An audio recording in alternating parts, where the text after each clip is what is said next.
The incredible thing that's going on right now that I want to talk about is that Silicon Valley itself is being changed by the very instruments that it has funded the creation of. So just to dive into it, my talk is about the rise of the angels, but I put the question mark because it's really about the angels. And it's about how the fundraising environment is changing. So the first thing I want to say is no longer controversial, I think, although it may be in certain sectors.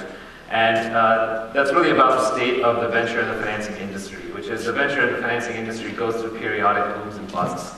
Like anything that attracts speculation and has a lottery mentality to it, it gets really hot. And when it's really hot, everybody says, this time the venture industry is changing, this time for sure.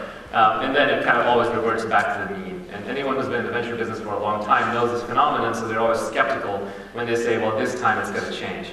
Well, I'm here to say that it's not going to change. This time it has already changed. It's happened. Yeah, I'm Robert Scoble, and I grew up in the Valley, and I've always been into new technology and seeing the latest things. My dad had an Apple II in 1977, and I got a tour of Apple Computer when they were one building smaller than this one. So I've seen many of the great companies grow in the Valley. And today I go around and try to see what's coming next. Why did you move here? I moved here because it's much easier to start a business here than in Europe. Even though it's not popular when I say that, but it's been documented already. And I run two businesses. I run the web, which gathers 3,000 people from 60 countries in Paris every year. All welcome to come. We can't beat those prices. Congratulations to you for organizing something as low cost as this for you guys in the room. We can't do that because we have a little bit more production. And I run Seismic, which is any user in the room. Oh, thank you. Which is an app on Android, iPhone, BlackBerry, Windows Phone 7, Mac, PC, and web, pretty much everywhere, almost, which helps you manage your social networks, external and internal now with Chatter again. You did not get acquired by Salesforce? And we raised money from Salesforce. We raised $16 million in Seismic. So those two businesses are completely opposite. Complete opposite. The web raised nothing. Is run by my wife and myself. We have no team, and it does millions of dollars in revenue, and it breaks even. and Seismic has raised $16 million, has a team of 40 plus, and doesn't make revenue yet. So I get to enjoy both sides. It's very exciting, and on the topic of this conversation, both grew only from social networks, basically, only.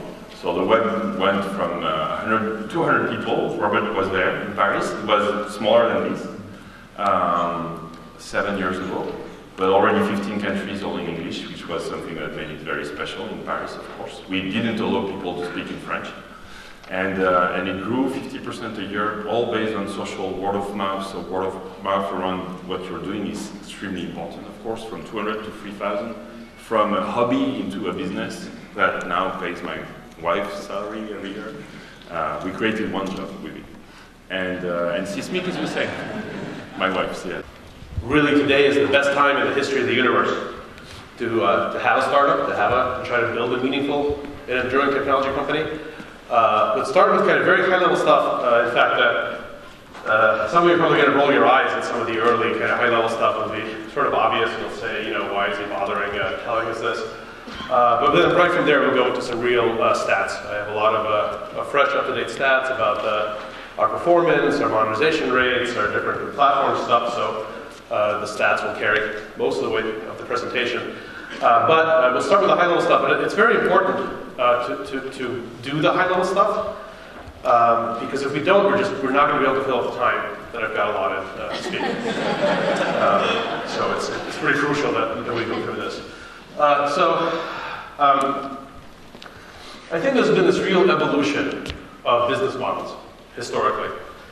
I think, and these can be measured in this way with the perceived value of your product on the vertical axis and the time since first exposure to your product on the horizontal axis. So these are ways of measuring how your customers perceive the value of your product from over time, from when they first start using it. And I think there's been this big historical evolution, and it's really creating new opportunities right now. I'm Olivier Desmoulins, founder of Supermarket, a social network to enable people to share their homemade meals. I started the company last October, and we launched our product, and we participated to the startup competition at Web 10, organized by Loïc, who was here this morning, and his wife. And we won the competition, and it was a great experience to meet people, have feedback, and get more notoriety and on the startup scene and our community. Okay, so my first question, I'm going to try to go chronological order here, which is, why did you decide to take on Disrupt? So you were in the demo pit, right? Yeah, we were in the demo pit. So why did you even think of applying, like, this is the last minute thing, or your dream was to launch at TechCrunch? The timing worked out well. That was a big part of it. We had been working on the product for just over 8 months, and we had finally finished a demo. And I had been talking to some of the guys from TechCrunch, and they thought it would be a good opportunity for us. And we thought it was as good a time as any to get the first feedback from users and from the community about the tech that we were building. It was really the first time that anybody had ever really even seen our product. So it was a little bit of nerves that went into it as well. It could have been a different conference. It just happened to work out that our product was ready right before TechCrunch. I just want to go back to one thing you said. You were talking, here a lot of people are dreaming of TechCrunch actually responding to their emails. You had a dialogue with them, so how did that happen? Well, so I had talked, just through email. I had talked to them about, because I'd never been to TechCrunch Disrupt, I didn't really know what to expect. There was a concern of mine that we were only going to be there for one day, because for those of you who don't know how the demo pit works, there are about 70 companies that are lined up and they present for the first day, and then there's a whole new group of companies that present the second day. And I wasn't sure about the format, I wasn't sure about how that would work out, and I was worried about just getting kind of lost in the shuffle. Approval process, but we realized that our core focus and need will be to really grow the core customer base, focusing first on the SF Bay Area, and then growing from there if we could prove the user base in sort of building out the platform. So we're excited and very confident that we can do it, so thank you for your time. What's the point for people? I mean, beyond just achievements, I think people are very tired of getting tons and tons of badges and status updates and all that. I think when you describe it as we're solving the problem of user engagement and Q&A, that is not a problem. The problem is in people wanting to engage with Q&A. That is not the problem we're trying to solve. So the problem we're trying to solve is something completely different. You have to focus, which I didn't hear.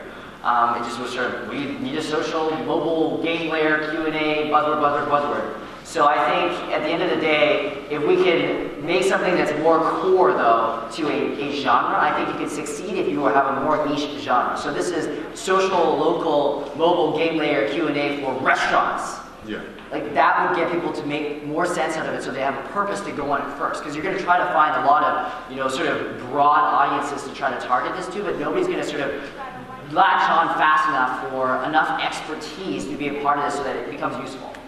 Yeah. All you have to do is take a picture of what you eat. And what if that app could identify your eating patterns and what you like and what you can live without, and suggest changes that are easy to keep, unlike your New Year's resolution, and still help you lose weight permanently?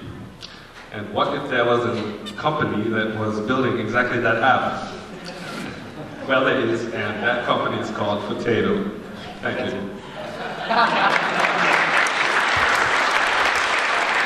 You've probably heard of food spotting, I'm assuming. Every time you give that pitch, someone probably mentions that name. Yeah. Okay. I'm not going to mention it again. I'm just going to, as long as you're aware of it. Anyways, the pitch style, good. It kind of sounds like what I wish would be an app that would be better with my mom.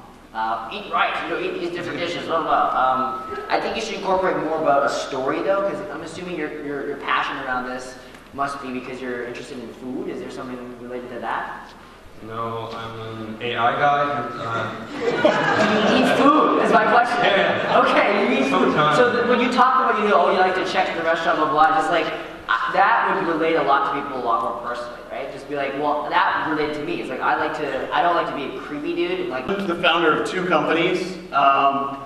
One is SocialCast, and the other is About.me. You guys may know one or both of them, but a lot of people actually know me from this TechCrunch post that basically ruined my life for about 2 weeks.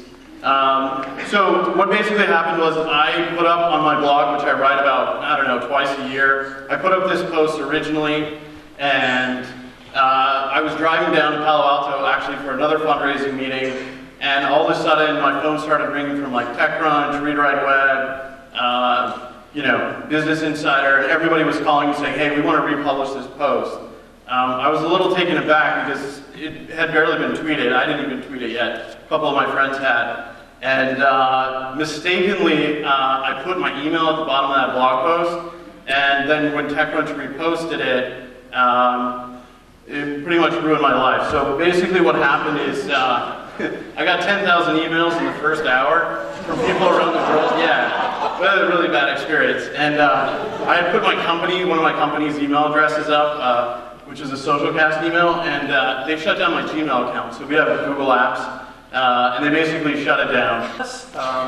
We have been around for about 2.5 years, founded in October of 2008, and we really wanted to understand our marketplace and the experiences that people go through before we started.